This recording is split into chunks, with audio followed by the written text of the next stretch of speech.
Rebonjour, rebonjour à tout le monde. Merci aux courageux qui nous suivent en mangeant un sandwich, sans doute.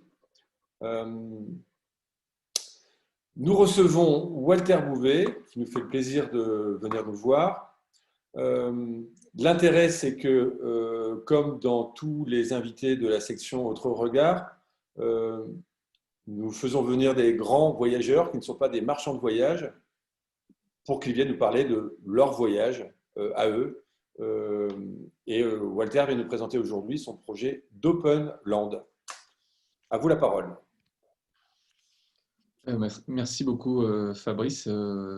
Bonjour à chacune et à chacun. Bon appétit si c'est le cas. Je me présente en quelques mots très rapides.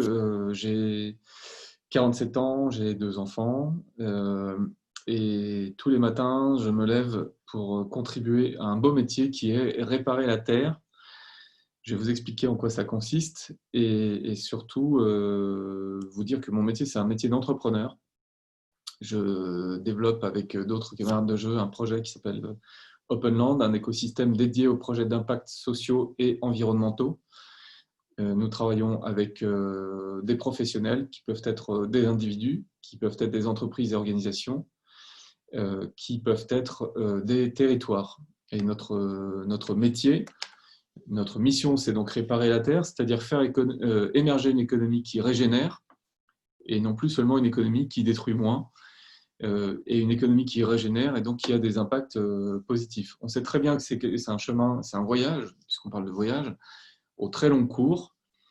Ça existe déjà dans certains domaines et notre métier est donc d'accompagner, d'aider, de former, d'inspirer, je devrais même dire dans l'ordre, inspirer, former et accompagner celles et ceux qui ont envie de faire partie de ce voyage.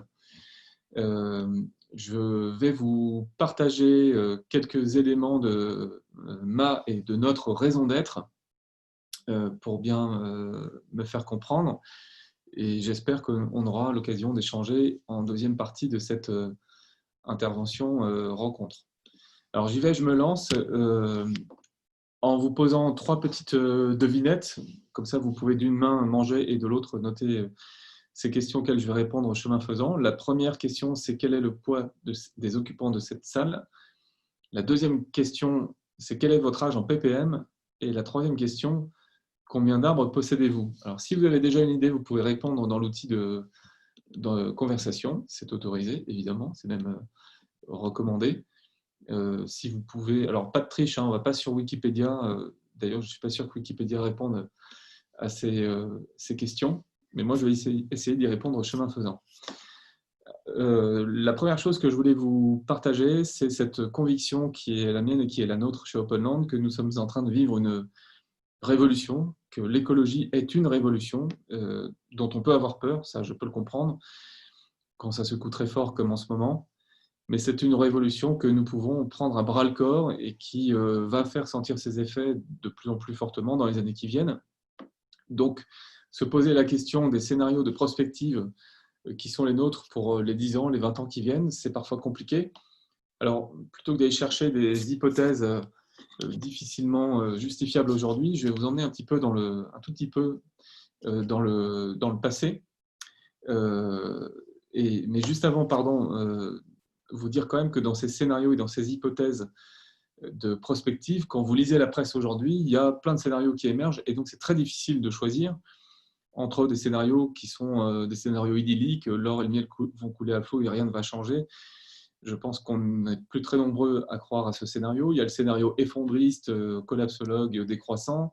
Il y a le scénario super technologique. Il y a le scénario que j'appelle d'exfiltration. C'est puisque plus rien ne marche ici, on va partir ailleurs. Donc là, c'est un grand voyage interstellaire, comme Wall-E nous le suggère. Mais donc, avant d'aller dans ce futur, je vais revenir dans le passé sur une révolution qui a probablement changé vos métiers, qui a changé nos vies. Révolution qui prend sa source dans les années 70 avec ARPANET, mais qui a vraiment émergé dans les années 90, à l'époque où un président et vice-président des États-Unis branchaient ce qu'on appelait les autoroutes de l'information, qui n'étaient pas encore le web, mais dont les promoteurs annonçaient déjà que ce serait une révolution totale. Ils n'ont pas menti, ce fut une révolution totale, une révolution technologique, révolution économique, révolution sociétale, révolution culturelle, révolution psychologique, révolution sanitaire, enfin, à tout point de vue. Voilà, la révolution numérique, elle est là, elle est au cœur de nos vies, elle a transformé nos vies. Eh bien, l'idée que je défends, c'est que la révolution écologique qui est en train de se préparer est au moins du même acabit et va avoir une puissance au moins aussi importante dans la transformation de nos vies sur le plan culturel, social, technique, comportemental et évidemment économique et social. Et je reviens un instant à la racine du mot écologie. Écologie, ça n'est pas que ça, en tout cas, une force politique. Ce n'est pas mon sujet aujourd'hui. L'écologie, c'est la science de la maison versus l'économie qui est la gestion de la maison. Et donc, si on veut bien gérer la maison, c'est pas idiot de se dire qu'on va s'intéresser à comment fonctionne la maison. Et ça, c'est l'écologie. Et dans les labos de recherche, ces dernières années, des chercheurs comme Stefano Mancuso à Florence, par exemple, ont établi, je donne ce seul exemple, que les arbres communiquent entre eux en échangeant des informations via le mycélium qui est sécrété par les champignons. C'est ça qu'on appelle l'intelligence des arbres, peut-être vous en avez entendu parler, et ça forme pour les scientifiques une sorte de réseau communicant que les scientifiques sont amusés à surnommer le Wood Wide Web, donc l'Internet des arbres, à l'image de cet Internet que nous avons inventé. Et eux, ce qu'ils disent, c'est que dans la nature, on trouve des formes, ces réseaux qui existent déjà depuis des années et des années, des millions d'années parfois, et alors que nous avons créé techniquement et technologiquement des formes qui ressemblent sans forcément en avoir conscience. C'est-à-dire que le web qu'on a créé, on l'a créé sans s'inspirer du web des arbres, mais le web des arbres, il existait déjà auparavant. Donc ça, c'est juste une illustration pour dire qu'on peut aller chercher dans la nature des sources d'inspiration qui peuvent demain apporter des révolutions dans nos comportements et dans nos modes économiques. Alors nous sommes aujourd'hui, j'ai fait une erreur, on n'est pas le 14 octobre, mais nous sommes le 15 octobre 2020. Si on veut s'intéresser à cette révolution qui vient, moi je vous invite à faire plusieurs choses. D'abord, c'est à accepter de prendre conscience. De prendre conscience que cette idée que nous avions jusque-là, que nous étions sur une espèce d'autoroute du progrès, traversant la nature comme un paysage et principalement comme un outil de fonctionnement, peut-être comme un business. Quand on fait du voyage, j'imagine que la nature, eh bien, c'est un capital important pour vous.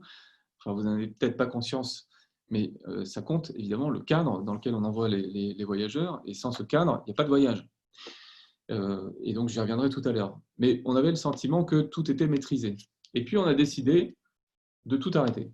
On a décidé d'appuyer sur la pédale de frein parce qu'on a pris peur, parce qu'il y a ce virus, parce qu'on ne sait pas comment l'aborder, parce que cette situation est nouvelle. Et évidemment, ce stop a eu des répercussions colossales et ce n'est pas à vous que je vais l'expliquer. Pendant cette période, eh ben, on a vu des questionnements nouveaux émerger sur notre modèle de civilisation. Est-ce qu'on va dans la bonne direction? Est-ce que c'est durable? Est-ce que c'est souhaitable? Tous ces modèles ont émergé et alors on s'est dit, mais peut-être que finalement, on n'a pas les bons indicateurs. Ou en tout cas, si on n'a pas vu le Covid arriver, parce qu'on aurait pu le voir arriver, la question des pandémies, elle n'est pas nouvelle, elle était annoncée par certains spécialistes de l'épidémiologie, mais on n'avait pas intégré ça dans nos modèles. En fait, en gros, on n'avait pas de plan B. Et on ne peut pas avoir de plan B si on n'est pas capable d'évaluer correctement une situation et notamment d'avoir de bons indicateurs. Or, aujourd'hui, nos indicateurs, c'est principalement le PIB, nos résultats d'activité, nos business plans, nos budgets. Bon, ben, c'est très bien, on a besoin de tout ça, mais il manque des indicateurs à la panoplie.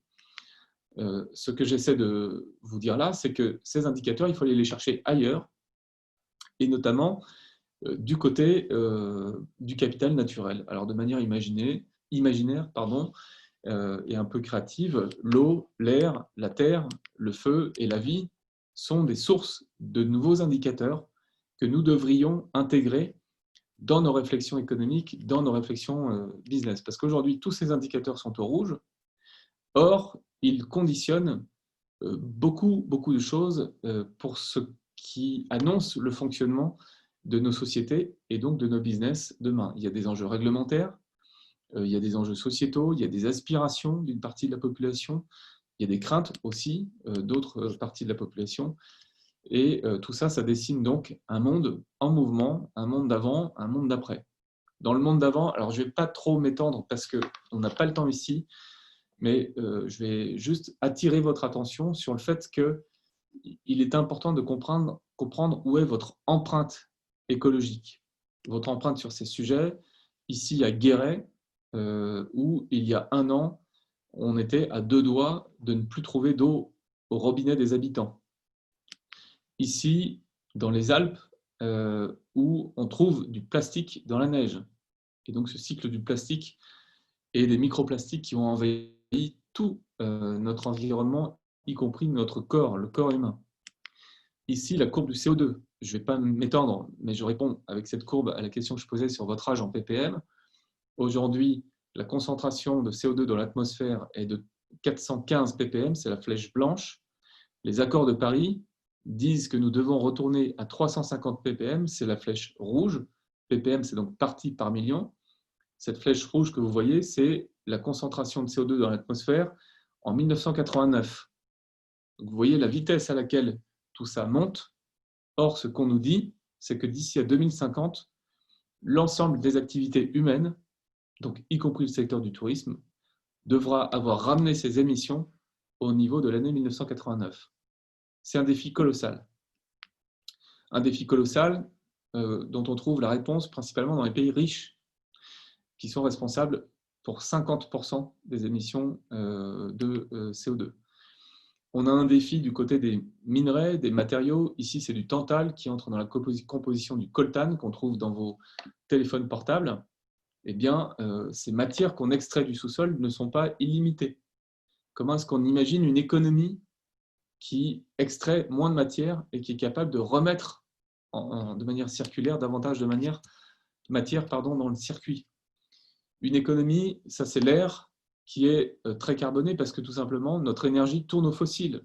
Le gaz, le pétrole, le charbon, c'est 80% de notre consommation mondiale d'énergie. Tout ça, là, entre les 2 barres bleues, ça doit disparaître d'ici à 2050. Donc on a 30 ans pour le faire. Ce n'est pas 2 jours, c'est 30 ans.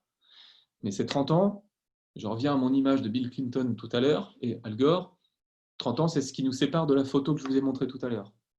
Donc c'est le temps qu'on a pour faire disparaître les énergies fossiles de notre tableau.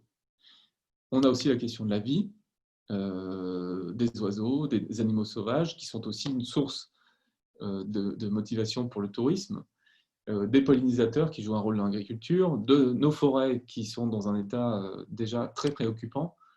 Et évidemment, la vie, c'est aussi les petites bébêtes, comme les virus, dont on annonce la prolifération dans les années qui viennent. Qu'est-ce qu'on fait si on se trouve avec, je sais pas, 1 ou 2 coronavirus nouveaux et inconnus par décennie? Ce n'est pas totalement écarté comme hypothèse. Je ne reviens même pas sur la question des inégalités. Ici, vous avez la pyramide des millionnaires en vert et la pyramide de la population mondiale en jaune. Voilà. Bref, qu'est-ce qu'on fait? Comment on relève tous ces défis pour garder la joie de vivre, une civilisation qui tient debout et la capacité à faire des projets, à avoir des rêves et pourquoi pas, évidemment, à voyager. La recommandation que je vous fais, c'est de commencer par une posture d'humilité. La posture d'humilité, c'est que même si tout ça est difficile à accepter, et je comprends que ça soit difficile à accepter, c'est de se reconnecter aux bases. Les bases, c'est que cette terre qui est votre terrain de jeu, qui est le terrain de jeu de vos clients, eh bien, c'est ça, c'est ce petit point que vous voyez là au milieu de la photo, c'est un petit pixel à l'échelle de l'univers. Donc, c'est à la fois quelque chose de rare, de précieux, de fragile, et surtout, c'est notre maison et notre seule maison. Il n'y en a pas d'autre. Donc, je reviens à la science de la maison, l'écologie, la logique des écosystèmes. C'est déjà de comprendre comment fonctionne cette maison, qui est là depuis 4,5 milliards d'années, qui est une machine formidable et merveilleuse d'un certain point de vue. Et je pense que les théâtres d'opération qui sont les vôtres incitent à cet émerveillement. Ça, c'est là depuis 4,5 milliards d'années. Et si je mets de côté les 300 000 dernières années qui sont les années de Sapiens, globalement, cette affaire, elle a tourné sans nous. Voilà. Elle n'a pas besoin de nous pour tourner. Donc moi, je ne suis pas inquiet pour la Terre. La Terre, elle tournera après nous et il n'y a pas de problème. Le sujet, ce n'est pas la Terre, finalement, Le sujet, c'est nous les humains. Alors, qu'est-ce qu'on représente sur cette Terre? Eh bien, des scientifiques se sont amusés à peser notre poids. Donc, je parlais du poids total de cette salle. En fait, c'était un clin d'œil à cette étude scientifique qui dit que les végétaux représentent 82% du poids de la vie sur Terre, les bactéries 13%. On a dans le corps humain 10 fois plus de bactéries que de cellules. Et les autres créatures, dont les animaux et les humains, 5%, et là-dedans, les humains, c'est 0,01% du poids de la vie sur Terre. Évidemment, c'est 99% des emmerdes. Enfin, je dis évidemment, ce n'est pas une évidence, mais en tout cas, il se trouve que c'est comme ça. Alors, ces humains, justement, qui sont source d'idées, mais aussi d'emmerdes, leur principal métier, c'est bûcheron. Parce que, si on regarde les arbres, 370 millions d'années pour les arbres, 3 milliards 800 millions, 3 000 milliards d'arbres sur Terre aujourd'hui. Il y a 12 000 ans, avant que Sapiens fasse de l'agriculture, il y avait sur Terre 5 800 milliards d'arbres. Donc, on a éradiqué 50% de la forêt mondiale, ce qui fait que notre métier, c'est bûcheron. Je fais aussi un petit clin d'œil à nos cousins qui sont là depuis très longtemps, qui ne le sont plus pour très longtemps d'ailleurs, puisqu'on annonce leur disparition dans 25 à 50 ans. Je pense que pour certains d'entre eux, la vie sauvage, c'est un motif de voyage. Ben voilà, je veux bien qu'on fasse des voyages pour aller voir les singes, mais dans 25 à 50 ans, peut-être qu'il n'y en aura plus.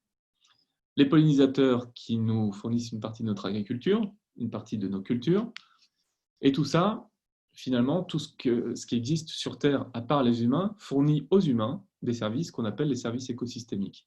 Alors vous pouvez regarder, il y a les valeurs récréatives, il y a l'eau, il y a l'air, il y a les médicaments, il y a notre alimentation.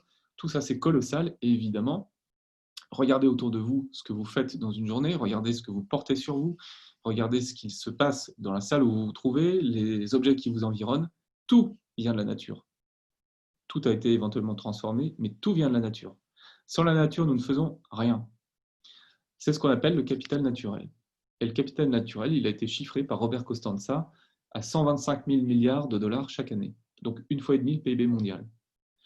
Donc, si on parle de PIB et de croissance, et de dire, mais en fait, il faut faire de la croissance du PIB, ok, pourquoi pas, bien avoir en tête que pour faire $1 de PIB, on a besoin d'1,5 $ de nature. Et qu'aujourd'hui, le capital naturel, on est en train de le zigouiller. Donc, moins il y aura de capital naturel demain, logiquement, moins il y aura de PIB. Les deux sont corrélés. Comment on fait pour inverser la tendance? Déjà, on ne peut prendre soin que de ce qu'on mesure. Le capital naturel, aujourd'hui, on ne le mesure pas. Je mets au défi quiconque parmi vous de me démontrer que vous avez fait un budget nature. Que quand vous faites vos prévisions, vous avez votre budget en euros, vous avez votre budget en collaborateurs et collaboratrices, et vous avez vos plans de formation, ça c'est le capital social, le capital humain, mais vous n'avez pas de budget nature. Vous ne gérez pas votre budget nature a priori. Éventuellement, vous faites votre bilan carbone a posteriori, mais voilà. Donc la question, c'est comment on essaie de rétablir des hiérarchies pour imaginer une économie qui, au lieu de détruire, puisse réparer. Alors c'est compliqué, mais c'est possible. C'est possible déjà, à défaut de dire qu'on va réparer, de dire qu'on va faire une économie qui soit à la fois performante et sobre. Dans cette image, vous avez une photo de l'ordinateur, l'AGC Computer, qui a permis de faire la conquête spatiale et de mener la mission Apollo. Il pesait 22 kg. Sa capacité informatique, c'était 72 kilooctets de mémoire morte et 4 kilooctets de mémoire vive. 72 kilooctets, c'est ce dont on a besoin pour envoyer un mail avec une pièce jointe. Et avec ça, on a fait décoller, naviguer, allunir et revenir sur Terre la navette Apollo et 382 kg de roches lunaires. Et le logiciel qui tournait sur cet ordinateur a été écrit sous la direction de Margaret Hamilton, à gauche, au MIT. Et je vois dans cette image deux éléments fondamentaux de notre avenir et de l'économie que nous devons inventer. C'est plus de féminité et plus de légèreté, plus de sobriété. Et ce n'est pas moins de performance, pas forcément. Vous connaissez peut-être le rétrofit, qui consiste à équiper une voiture thermique d'un kit électrique. Avec le rétrofit, on peut demain avoir un parc de voitures électriques sans avoir à refabriquer la carrosserie de nos voitures. Si demain on fait du rétrofit, on va avoir un impact carbone positif de 40% par rapport à la production de voitures électriques classiques. 40%. Et ça, on peut le faire demain. Ça existe, ça fonctionne. 40%, ça veut dire que par rapport aux accords de Paris, à la décarbonation de l'économie, on se situe quelque part entre 2030 et 2035 sur notre plan de marche. Ça veut dire que dès aujourd'hui, on pourrait, si on voulait, avoir 10 à 15 années d'avance sur les accords de Paris. Ça, c'est de l'économie qui n'est pas encore régénérative, mais qui tend vers ça. Quand on produit un dessin animé comme Gus, qui demande beaucoup de calculs informatiques, et qu'on le fait avec une chaudière numérique qui, en même temps, est capable de réchauffer la piscine de la butte aux cailles, eh bien, on a un cercle vertueux parce qu'on n'a pas besoin de refroidir la ferme numérique, puisque sa chaleur est évacuée vers la piscine. On économise de l'énergie pour chauffer la piscine, et en retour, l'eau de la piscine vient à son tour refroidir la ferme numérique qui permet de produire le dessin animé Gus. Je ne dis pas qu'on va sauver le monde avec ça, mais on a des solutions pour produire des choses performantes et enthousiasmantes comme un dessin animé avec des techniques qui sont beaucoup, beaucoup plus légères en énergie, en carbone. Je pourrais vous parler du Fairphone, ce téléphone qui fonctionne comme un Lego et dont le principe est qu'on démonte les pièces qui sont défectueuses pour les faire réparer tout en gardant le téléphone qui peut continuer sa vie pendant 3 à 5 ans. Si tous les téléphones fonctionnaient comme Fairphone, instantanément, la téléphonie mondiale verrait son impact carbone chuter de 30%. On se retrouverait avec une avance de 10 à 15 ans sur les accords de Paris. Ici, je vous montre un dernier exemple avant d'échanger avec vous, qui est le projet Corail Artefact de l'artiste Jérémy Gobet. Jérémy Gobet sculpte des coraux parce qu'il en est passionné, c'est l'image de gauche. Et à droite, il a fait la rencontre d'une entreprise qui s'appelle La Fontanille. La Fontanille, dans le Puy-de-Dôme en France, produit de la dentelle selon une technique traditionnelle qu'on appelle le point d'esprit. C'est cette forme de petite fleur que vous voyez sur l'image de droite. Eh bien, Jérémy Gobet a réalisé que cette petite fleur était la reproduction identique de certaines formes de coraux. Il a donc proposé à la Fontanille un projet industriel qui consiste à créer des machines pour broder en coton biodégradable et, selon la technique de point d'esprit, pour broder des tuteurs solides sur lesquels on dépose des bébés coraux pour voir s'ils s'accrochent, s'ils se multiplient, bref, si on peut bouturer le corail avec ce système. Un test a été mené aux Philippines au printemps de l'année 2019 et ce test est concluant, ça marche. Donc le projet entre dans un protocole scientifique avec cette idée que peut-être un jour, la Fontanille pourra commercialiser une technique industrielle pour réparer les coraux et contribuer à ce grand défi de protéger les mers, les océans, et donc de réparer la mer et pourquoi pas réparer la Terre. Qu'est-ce qu'il y a dans cette image? Il y a 3 choses, et c'est ça, ces 3 choses que je veux vous communiquer en conclusion. Il y a d'abord la connaissance et la prise de conscience des enjeux. Ça, c'est la matière scientifique. Il faut commencer par étudier les enjeux de votre entreprise. Regardez en quoi les enjeux de l'eau, de la terre, du feu, de la vie, les éléments que je présentais tout à l'heure vous concernent et quelle est votre empreinte. Ça, c'est la tête. Ensuite, il y a le cœur.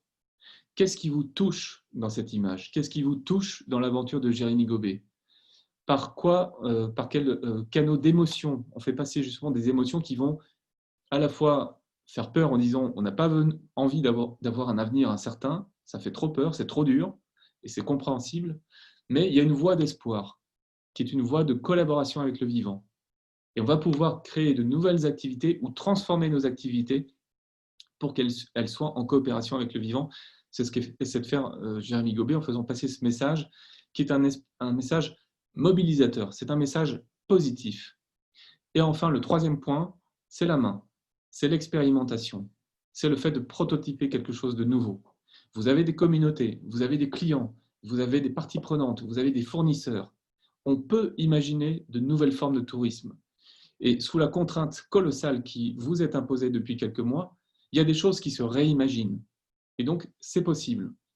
C'est peut-être compliqué, c'est sans doute pas gagné, ça ne va peut-être pas tout résoudre, vous ne retrouverez peut-être pas tout de suite votre chiffre d'affaires, mais travailler aujourd'hui dans cet environnement extrêmement contraint, c'est aussi peut-être une opportunité d'innover et de changer très rapidement.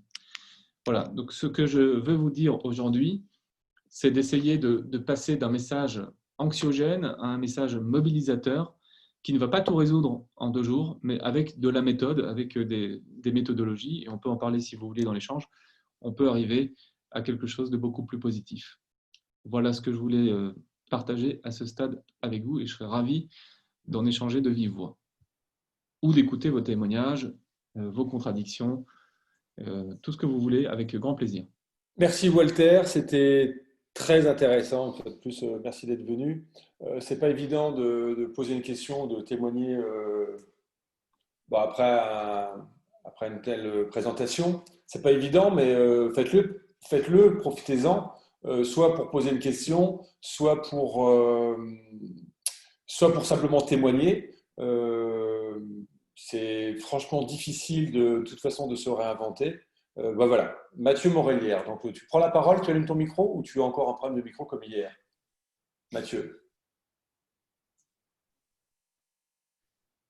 Bon, je vois la question de Mathieu. En tout Allez, cas. c'est parti. Ouais, hein, donc, ok, eh ben, c'est bien d'avoir un vieux Mac de 2010. C'est d'ailleurs assez amusant, Mathieu, parce que en fait, en faisant ce clin d'œil, vous posez la question de base. La question de base, c'est la durabilité de ce qu'on fait. On ne peut plus fonctionner dans un monde qui extrait à tout va. On ne peut plus être dans un monde qui rejette du CO2 de manière continue. Le CO2 que vous respirez aujourd'hui, enfin plutôt dans l'espace où vous êtes aujourd'hui, je ne sais pas où vous êtes les uns les autres, mais dans l'espace où vous êtes, vous respirez des particules de CO2 qui ont été émises il y a 100 ans. Parce que la particularité du CO2, c'est de tenir 100 ans dans l'atmosphère. Donc, la question des dérèglements climatiques, elle est, si vous voulez, elle est enclenchée aujourd'hui. On doit à la fois réduire nos impacts et s'adapter à ce qui vient. Et ça, dans plein de pays du monde, on le voit déjà. Je pense que les gens qui connaissent Saint-Martin, qui connaissent Porto Rico, qui connaissent, bon, voilà, qui connaissent la Nouvelle-Orléans, savent ce que c'est que d'être confronté à ces extrêmes climatiques et comment ça peut mettre par terre des écosystèmes humains entiers. Donc il y a l'enjeu de moins émettre de CO2, parce que ça va être une question et une demande sociétale croissante, mais il y a aussi la question de s'adapter au dérèglement climatique. Donc pour ça, la durabilité, ça va être une des clés majeures dans tous vos business. Je viens précisément à votre question. Est-ce qu'il faut forcément revenir à du local régional? Je ne peux pas, moi, vous dire aujourd'hui, je ne suis pas Madame Irma et je ne le prétends pas. Je ne prétends pas que ça va tout résoudre. Ce que je pense, en revanche, et on l'a très bien vu avec l'alimentation, par exemple, c'est qu'il va y avoir une demande très forte de revenir à du local. Ça ne sera peut-être pas toute la demande, mais, et je n'aime pas raisonner de manière binaire. Aujourd'hui, on a on a le voyage local, régional. On a le voyage peut-être moyenne distance. Prenons la France, ça va être le voyage hexagonal ou européen proche, disons, avec des pays limitrophes. Et puis, on a le voyage lointain. Sur ces 3 catégories, vous avez aujourd'hui des équilibres économiques qui sont formés à l'échelle du secteur touristique, mais qui sont sans doute différents à vos échelles individuelles d'entrepreneurs. Tout le monde n'a pas la même configuration business. Je pense que c'est important de se dire que ces 3 niveaux de business doivent être confrontés chacun à leur empreinte écologique pour voir en quoi ils sont compatibles avec les enjeux écologiques. Alors évidemment, quand on regarde ça avec le prisme du capital naturel que j'évoquais tout à l'heure, il y a une bonification qui ressort pour le local et le régional. À partir de ce moment-là, ne pas avoir dans votre mix business une réflexion locale régionale, ce serait à mon avis une erreur. Voilà, donc c'est ma façon de répondre à votre question, c'est de ne pas forcément considérer que c'est tout, parce que c'est peut-être pas tout, le reste ne va pas disparaître, mais d'être prêt en tout cas à agir sur ce secteur-là, parce que de toute façon, sinon vous allez vous priver de sources de revenus. Et donc, on peut se dire que peut-être aujourd'hui, ce n'est pas glamour, ou ça ne suffit pas, peut-être, mais c'est peut-être aussi parce qu'on n'a pas cherché tant qu'on n'a pas eu la contrainte de chercher du côté du local, on n'invente pas des choses nouvelles. Moi, je suis convaincu qu'il y a des innovations, qu'il y a des choses très sympathiques et sexy à imaginer et à proposer avec cet angle-là. La règle que moi je vous propose, c'est vraiment considérer durable. Et après, quand vous allez vendre des choses à des clients, vous n'allez pas forcément vendre du durable. Alors le durable, ça parlera à certains, ce sera un motif de vente peut-être, mais dans l'expérience du voyage, eh ben, c'est justement ce qu'on veut, on veut que ce soit beau, on veut que ce soit sympathique, on veut y aller avec des amis ou en famille.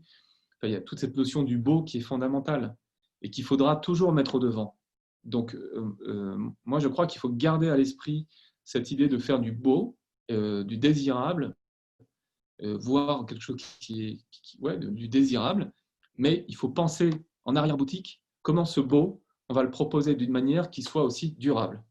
Et on verra si le durable, on le remet en avant en fonction du public auquel on s'adresse. Question de Alice. Bonjour Walter. Bonjour Alice. Je vais mettre ma vidéo si j'y arrive. Malgré mon Mac de 2011. Alors, je travaille pour l'agence Terra Bolivia. On a échangé rapidement. Ouais. Okay. Merci beaucoup pour votre intervention. C'était super intéressant. Et je voulais juste... Alors nous, chez Terra Bolivia, on a fait tout ce travail on est en train de faire tout ce travail de remise en question et de revoir ce qu'on fait, de questionner la manière dont on le fait pour être justement plus durable, pour limiter autant que possible nos impacts, etc. Parce que je rejoins un peu Mathieu aussi qui demande est-ce qu'il faut qu'on revienne au local ou pas. Moi, je suis assez persuadée de l'intérêt du voyage pour les gens et de ce que ça peut apporter en termes d'ouverture, en termes d'apprentissage. Et c'est ça qu'on veut apporter, donc on veut renforcer. Au-delà de limiter nos impacts sur le climat, on veut rajouter de l'expérience, de l'apprentissage et apporter vraiment quelque chose. Ma question, c'est un peu parce que moi, personnellement, je suis toujours est-ce que c'est assez? Est-ce que ça sert à quelque chose? Est-ce qu'on a raison de faire ça? Est-ce que c'est pas est-ce que c'est suffisant? Et je ne sais pas si vous aviez des conseils sur comment quelle direction prendre aussi et qu'est-ce qu'on peut faire? Alors, et je vois aussi la question de trace directe là sur la compensation carbone, donc j'y reviendrai après. Mon point, je suis entrepreneur comme vous, et donc être entrepreneur, c'est concilier le court, le moyen et le long terme. Le long terme, c'est la vision. Le court terme, c'est les salaires, c'est les charges, et voilà. Et ça, on ne peut pas s'en défaire. Et au sens où on ne peut pas être dans le yaka faucon sans tenir compte de ce point de départ. Donc, comment on réussit à penser loin tout en y allant au rythme qui est possible. Je ne dis pas qu'il faut y aller lentement, je dis qu'il faut y mettre de la méthode.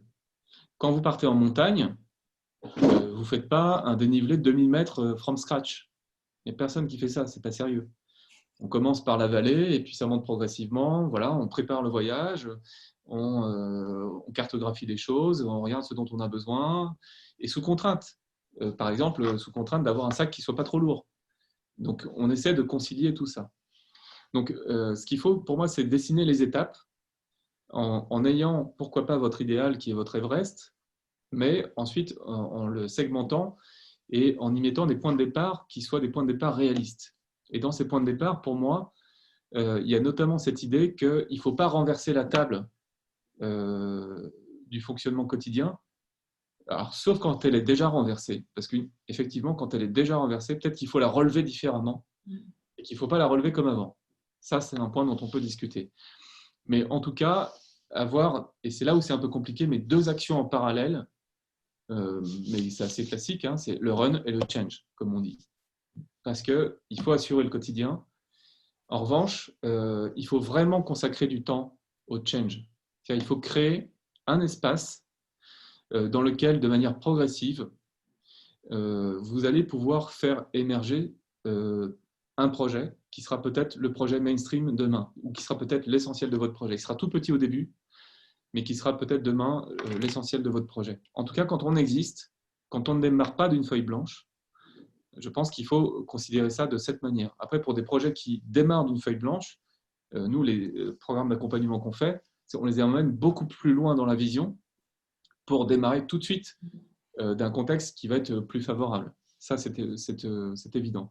Donc, mettre cette méthode en fractionnant les étapes et en commençant, nous, ce qu'on dit, c'est qu'il y a 3 étapes. Il y a une étape d'inspiration, qui est une étape de mobilisation des équipes, qui va travailler aussi sur les émotions.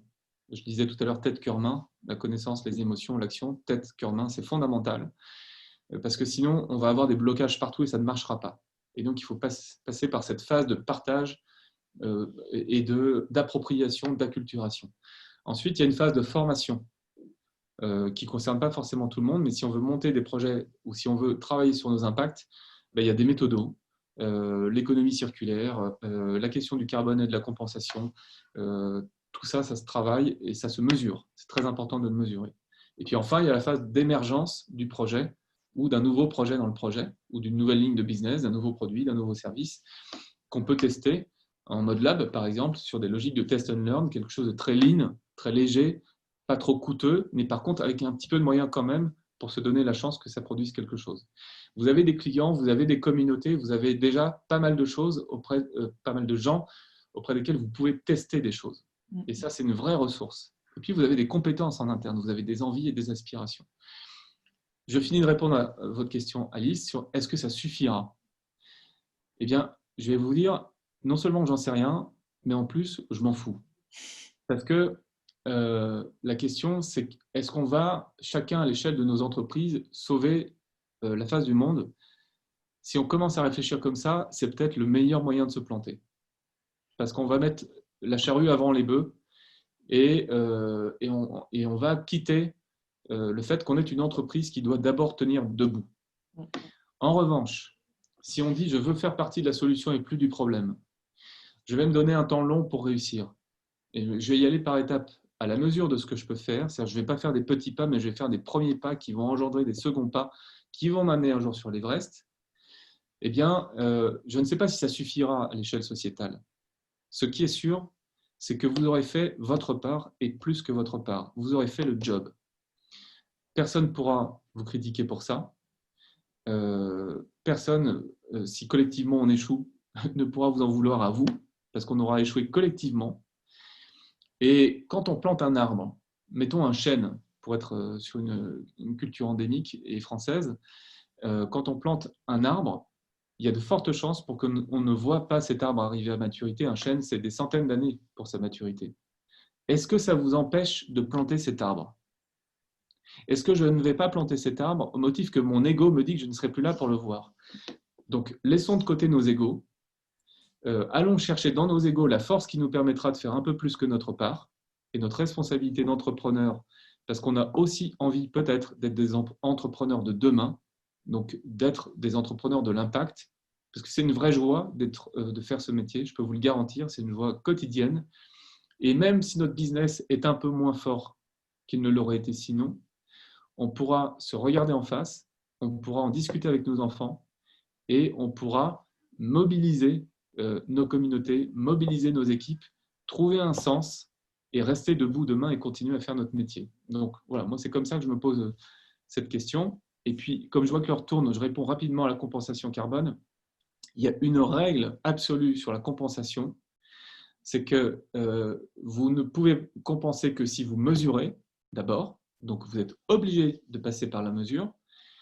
Et si vous mesurez, vous êtes en train de mettre en place un process de mesure et de performance.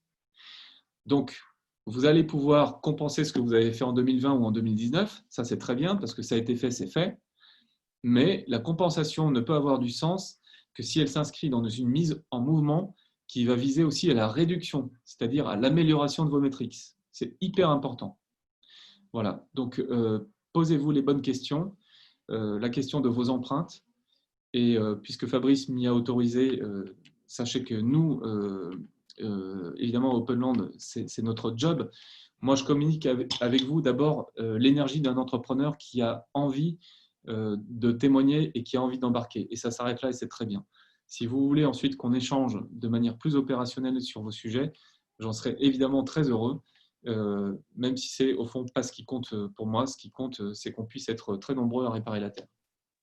Merci Walter, je suis obligé de couper. En tous les cas, merci d'avoir été utile aujourd'hui. Merci d'avoir dédié là votre déjeuner. Je sais que, que vous sachiez ceux qui écoutent.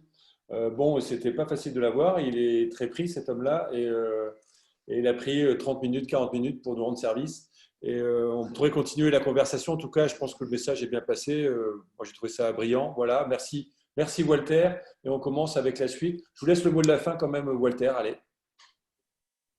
Rien, merci. Je suis ravi d'avoir eu ce temps de parole et j'aime beaucoup le voyage et ça me pose aussi beaucoup de questions. C'est un peu déchirant ce qui nous arrive. Et on continue sur LinkedIn si vous voulez. Vous pouvez très facilement ou via Fabrice, comme vous voulez. Avec plaisir et bonne chance pour votre super projet Openland. Là, c'est super. Bonne chance. À bientôt. Ciao.